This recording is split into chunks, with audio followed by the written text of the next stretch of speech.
Highway पर भागती हुई गाड़ियां हैं। मैं यहाँ पे क्यों खड़ा हूँ मैं अभी बताऊँगा आपको। उसके पहले कि मैं आपको ये भी बताऊँ कि जस्ट यहाँ पे पास में ये गांव है।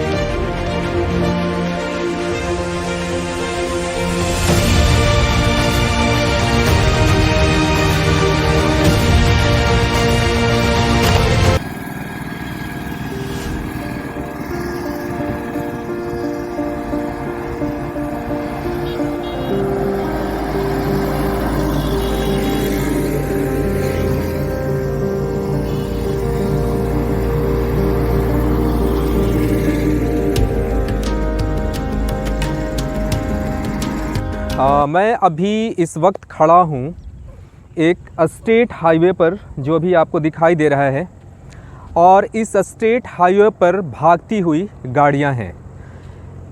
मैं यहाँ पे क्यों खड़ा हूँ मैं अभी बताऊँगा आपको। उसके पहले कि मैं आपको ये भी बताऊँ कि जस्ट यहाँ पे पास में ये गांव है और ये मेरा गांव है। और इस गांव के साथ साथ बात ये भी हो सकती है कि गांव यह एक सिंबॉलिक हो सकता है, वो किसी का भी गांव हो सकता है इस तरह से। और ख़ास करके अगर हम बात करें तो हाल के दिनों में सड़कों का विकास बहुत ज़्यादा हुआ है बिहार में। और विकास सड़क की अगर हम कर रहे हैं तो वो इस कदर हुआ है कि बहुत सारे गांव जुड़ते चले गए, चाहे वो स्टेट हाईवेज़ के रूप में हो या फिर जिला के सड़क के रूप में हो या छोटी सड़कों के रूप में हो, जिन्होंने छोटे छोटे गाँवों को और टोलों को जोड़ा है। बेसिकली आज हम बात ये करने आए हैं आज यहाँ पर कि ये जो सड़कें हैं, इन सड़कों का डेवलपमेंट हुआ, विकास हुआ, लेकिन एक बहुत बड़ी बात ये भी रही कि इस सड़क ने खेती के हज़ारों एकड़ ज़मीन को निगल गया। तब ये जा कर के सड़क का विकास हुआ, जो शायद ये आज के ज़माने का या आज के पैमाने का एक बहुत बड़ा डेवलपमेंट हो सकता है। लेकिन इस सड़क ने क्या किया कि हज़ारों एकड़ ज़मीन को निगल गया जो खेती के लायक था।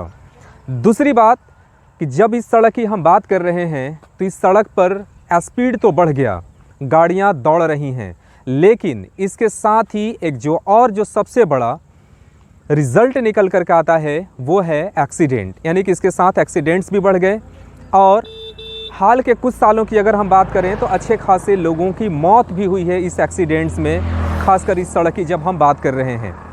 दूसरी बात ये कि जब इस सड़क की हम बात कर रहे हैं तो इस सड़क के किनारे पता नहीं कितने हज़ारों कहें, सैकड़ों कहें, पेड़ों को काट दिया गया, जो कि हम कह सकते हैं कि एनवायरनमेंट को सीधे सीधे हमने नुकसान कर दिया।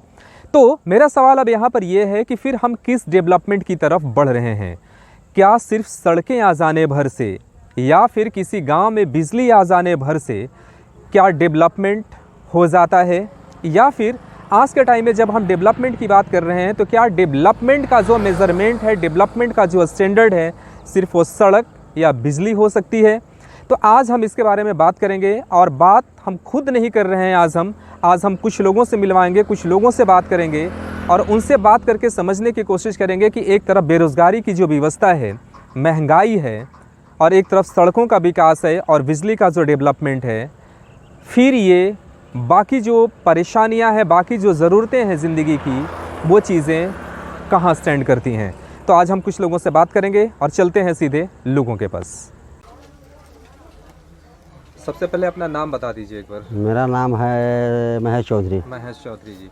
महेश चौधरी जी, ये बताइए कि आपके लिए डेवलपमेंट का मतलब क्या है, विकास का मतलब क्या है आपके लिए? विकास हर तरह से होना चाहिए। रोड, बिजली या जो भी कुछ है, ये तो एक मतलब कि मान लीजिए कि कुछ लोगों के लिए फ़ायदा है, लेकिन जो फ़ायदा होना चाहिए हर किसी को, वो तरह हो नहीं पा रहा। कैसे फ़ायदा मिलेगा लोगों को? फ़ायदा मिलेगा, रोजी रोजगार हो, कहीं प्लांट खुले, कहीं फैक्ट्री खुले, कोई तरह से वृक्षारोपण हो, लोगों को कुछ काम मिले, उसमें हर गरीब को, हर लोगों को भी फ़ायदा होगा। जो क्या बोलते हैं कि अनपढ़ है उसको भी फ़ायदा होगा। ऐसा सरकार को करना चाहिए। आपके हिसाब से रोज़गार बहुत ज़रूरी है? बहुत ज़रूरी, इसलिए कि रोज़गार पर ही गरीब क्या बोलते हैं कि सहारा उसका है, और सहारा उसका न खेत है, ना ज़मीन है, क्या करेगा बेचारा वो। यानी सड़क और बिजली के अलावा रोजगार बहुत जरूरी बहुत है आपके जरूरी हिसाब है। से, तब जा करके बेहतर विकास हाँ, बेहतर विकास होगा, लोग खुशहाल रहेंगे, सब खुश रहेंगे। होगा। ठीक है।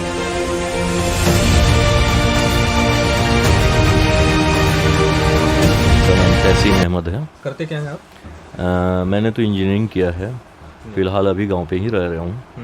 ठीक है। और जहाँ तक गांव का मामला है और विकास से रिलेशन है, तो देखियो गांव में सबसे पहले मेडिकल फैसिलिटी होनी चाहिए। इसलिए कि गांव में जो सिविलियंस रह रहे हैं, तो गाइनो जो है, गाइनो से रिलेटेड जैसे इस तरह का प्रॉब्लम है, और अगर फैसिलिटी नहीं रहेगी तो बताओ डिलीवरी होने वाला है, लेकर के कहाँ जाएगा आदमी अगर अच्छे डॉक्टर नहीं है। यहाँ से जो है 70-80 किलोमीटर लेके जाना आज के डेट में, तो फिर समझो कि मामला जो है सही नहीं है। डेवलपमेंट में मेडिकल फैसिलिटी सबसे बेहतर है, चाहे बच्चों के डॉक्टर हों या गाइनो हों, बड़े तो सर्वाइव कर लेंगे अपने आप को। दूसरा जो है डेवलपमेंट में मुझे लगता है कि अच्छे स्कूल का होना ज़रूरी है, सस्ते और अच्छे स्कूल। ठीक है। लोगों का पलायन जो है इसकी वजह से भी होता है, शहरों में लोग इसकी वजह से भी जाते हैं कि अपने बच्चों को अच्छा जो है शिक्षा दे सकें, अच्छा एजुकेशन दे सकें। और जो है तीसरा है, ये अहम है, जीविकोपार्जन। ठीक है। जीविकोपार्जन का जो है कुछ होना चाहिए। अगर सब कोई खेती पे ही डिपेंडेंट रहे तो बताओ बेरोज़गारी रहेगा चरम पे। जब बेरोज़गारी रहेगा तो सारी बुराइयां वहीं से निकलेंगी। ठीक है। तो जीविकोपार्जन के लिए भी कुछ होना चाहिए। यहाँ ना कोई इंडस्ट्री है और ना कोई वैसे जो है टेक्निकल कॉलेजेस हैं। बच्चे जो है टेक्निकल स्किल्स नहीं रहेंगे तो या तो फिर वही होगा कि मजदूरी करेंगे या फिर जो है खेती रहेगा। और खेती की भी हालत जो है हम देख ही रहे हैं। हम लोगों के यहाँ उतनी बड़ी बड़ी ज़मीनें नहीं हैं जैसे अदर स्टेट में है, पंजाब वगैरह में है कि भाई एग्रीकल्चर।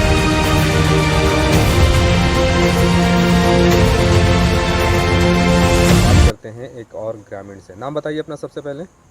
अखिलेश कुमार राम। अखिलेश कुमार। अखिलेश बताइए जरा, क्या कमी है आपके हिसाब से, कैसे विकास हो सकता है गांव का? कमी तो बहुत सारा है कि सबसे पहले तो विकास के लिए शिक्षा की ज़रूरत है। शिक्षा रहेगी तो विकास होगा। और सबसे जो शिक्षा, सबसे पहले स्कूल भी की ज़रूरत है, स्कूल भी नहीं है। और मास्टर भी वही तरह के आदमी व्यक्ति रहते हैं। शिक्षा का बेहतर विकास कैसे होगा आपके हिसाब से, क्या करना चाहिए उसमें? शिक्षा के बेहतर विकास के लिए तो स्कूल भी बनना चाहिए। और ये का मास्टर की भी ज़रूरत है। और शिक्षा के अलावा अगर हम लोग बात करें तो और क्या चीज़ें ज़रूरत हो सकती है गांव के विकास के लिए? गांव के विकास के लिए तो बहुत सा ज़रूरत है। कोई भी बेरोजगार आदमी पड़ा है, रोजगार रहेगा तब तो विकास होगा। कैसे होगा रोजगार का प्रबंध आपके हिसाब से, क्या हो सकता है फिर? तो इस हिसाब से सब तो बहुत ये सब तो विकास के लिए तो हम लोग तो रोजगार ही नहीं है, बेरोजगार है, शिक्षा भी नहीं है, शिक्षा का प्रबंध नहीं है। तो अगर रहेगा शिक्षा तो विकास होगा।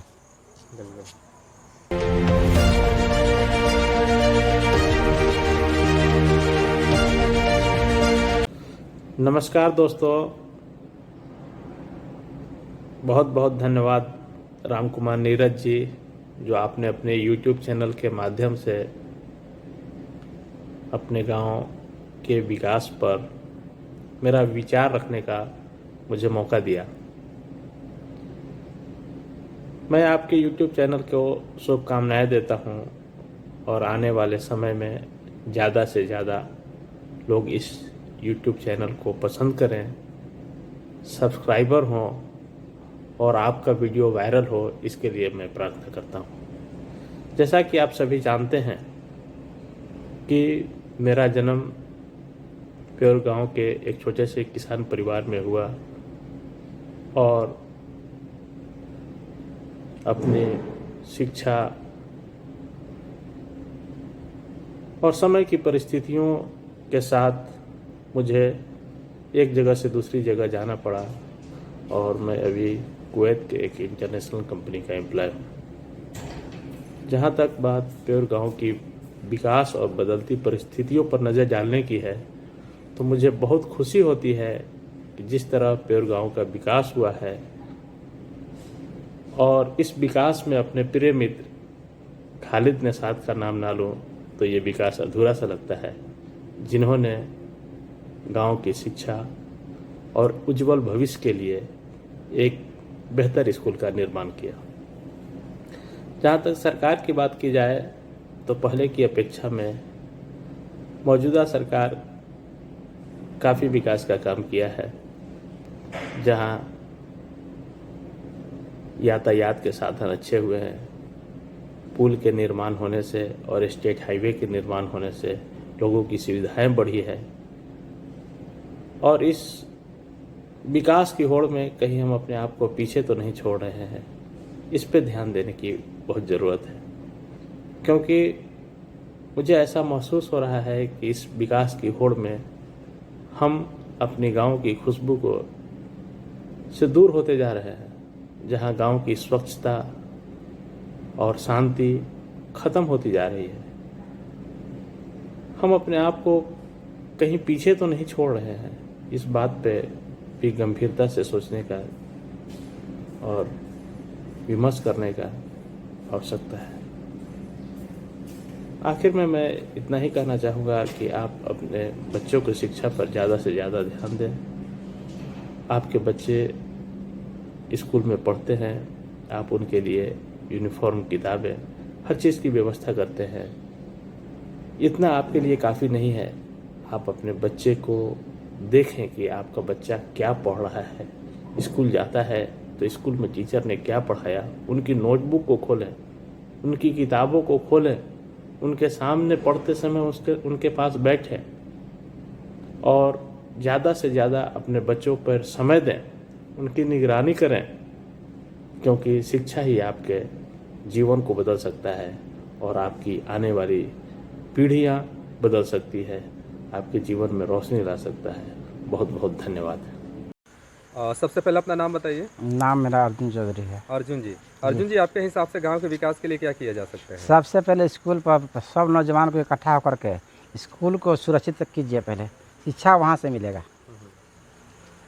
कैसे स्कूल में क्या बेहतर किया जा सकता है? बेहतर है यह कि स्कूल में न बैठने का जगह है और न पढ़ाने का जगह है। टीचर का प्रबंध अच्छा से नहीं है? नहीं है। अच्छा, और क्या होना चाहिए आपके हिसाब से? सबसे पहले वहाँ स्कूल का प्रबंध करना चाहिए। यानी शिक्षा सबसे ज़्यादा ज़रूरी है? सबसे पहला ज़रूरी है। शिक्षा से ही समाज बदलेगा। समाज बदलेगा। ठीक है, इसके अलावा और कुछ आपके हिसाब से? आगे पूछिएगा तो ना बताएंगे। सरकार जैसे कहती है कि सड़क आ गई और बिजली आ जाने से किसी भी गांव का विकास हो जाता है। सरकार की ये लॉजिक है जी। आप देख रहे हैं कि आपके गांव के पास ही में स्टेट हाईवे गुजरा हुआ है, दिन रात गाड़ियां चल रही हैं। जी। आपके यहाँ बिजली आ चुकी है, बिजली की रोशनी में हम लोग ये रिकॉर्डिंग कर रहे हैं। जी। तो सरकार का ये कहना है कि बिजली और सड़क आ जाने से किसी भी गांव का विकास हो जाएगा। क्या आप सहमत हैं इस बात से? नहीं। तो आपके हिसाब से और क्या होना चाहिए फिर? हमें रोजगार चाहिए। रोजगार चाहिए? जी। रोजगार कैसे मिलेगा आपको? क्या किया जा सकता है फिर? रोजगार के लिए तो सरकार बंदोबस्त करके यहाँ पर पंचायती चुनाव है, उसमें पंचायत स्तरीय जो कार्य होना चाहिए अभी तक हो नहीं रहा है। या स्कूल हो, चाहे आंगनबाड़ी हो, चाहे कोई भी सामाजिक संस्था हो, 1% भी जनता के माध्यम के हिसाब से कोई काम अभी तक हुआ है और ना हो रहा है। राशन वगैरह जो भी है सब कुछ लूटे पाट है। चाहे कोई मुखिया बदले, कोई सुधार आज तक नहीं हुआ। हिसाब से भ्रष्टाचार एक बहुत बड़ी बहुत ज़्यादा समस्या है। इससे अति अंत हो चुका है भ्रष्टाचार का। और हमको लगता है कि ये भ्रष्टाचार आज के 80 वर्ष से 70 वर्ष पहले नहीं होगा जो अभी हो रहा है भारत के अंदर, बिहार के अंदर, अपने गांव के अंदर। यानी कि भ्रष्टाचार एक बहुत बड़ा मुद्दा है। बहुत बड़ा मुद्दा है। चलो ठीक है, धन्यवाद।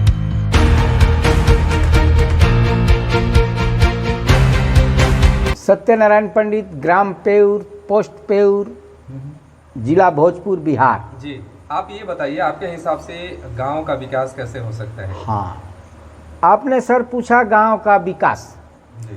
तो लोग कहता है कि शिक्षा ही विकास है। ठीक है, शिक्षा विकास है, हम भी मानते हैं, लेकिन शिक्षा प्राप्त करने के बाद अगर उसको रोजगार न मिले सर, तो बताइए विकास कैसे होगा। तो इससे अच्छा तो हम समझते हैं कि अंग्रेज़ों की गुलामी अच्छी थी कि कम से कम मजदूरी मिलता था। आज हिंदुस्तान की गुलामी अच्छी नहीं है जो मजदूरी नहीं है। और ये जो सरकार है, इसको हम जनता से आग्रह करेंगे, रिक्वेस्ट करेंगे, हथजोड़ी करेंगे कि जनता इस सरकार को वोट न दे, इस सरकार को न लाए। परदादा की स्थिति थी, आज वही आने वाला है। यही सरकार की रणनीति है, इसलिए विकास नहीं हो सकता। शिक्षा हम प्राप्त करके करेंगे क्या? जो आज शिक्षा से क्या सिर्फ सरकारी नौकरी मिल सकती है या कुछ और हो सकता है? फिर सरकारी नौकरी भी मिल सकता है, लेकिन सरकार वैकेंसी निकाल रही है, नौकरियां निकाल रही है, लेकिन उसको ज्वाइनिंग नहीं हो पा रहा है परीक्षा देने के बाद भी। अगर लड़का अगर टैलेंटेड है तो उसके पास पैसा नहीं है, परीक्षा तो दे लिया, जिसके पास पैसा वो दे करके पहले वहाँ बुकिंग हो चुका। बुकिंग हो जाने के बाद जो लड़का तेज है, गरीब परिवार का, उसको क्या करना है, फिर वही जा कर के खेत में कुदाल चलाना। कुदाल चलाएगा तो उसका विकास घर का कहाँ से होगा सर? उसके बाल बच्चे कैसे पढ़ेंगे? यानी कि आपके हिसाब से खेती जो है वो बेहतर साधन नहीं है? साधन नहीं है। कम से कम खेती करने के लिए बाहर की आमदनी जरूरी है। और आगे मैं क्या कहूँ सर, इसके आगे और किसी खेती की स्थिति को कैसे बेहतर किया जा सकता है? खेती को स्थिति बेहतर करने के लिए बाहर की आमदनी चाहिए। घर परिवार में 10 परिवार है तो ये नहीं कि हम 10 खेती गृहस्थी में लग जाएंगे तो उसका भरण पोषण नहीं होगा। जब नहीं होगा तो क्या करेगा? जो भी बचा है वो भी किसी को बेच देगा, तो उसको खरीदेगा कौन? जिसके पास पैसा होगा, जो बड़ा आदमी होगा वो खरीदेगा। गरीब आदमी नहीं खरीद सकता, इसलिए वो गरीब का गरीब ही रह जाएगा। सरकार का ये हमारा भारत सरकार का रणनीति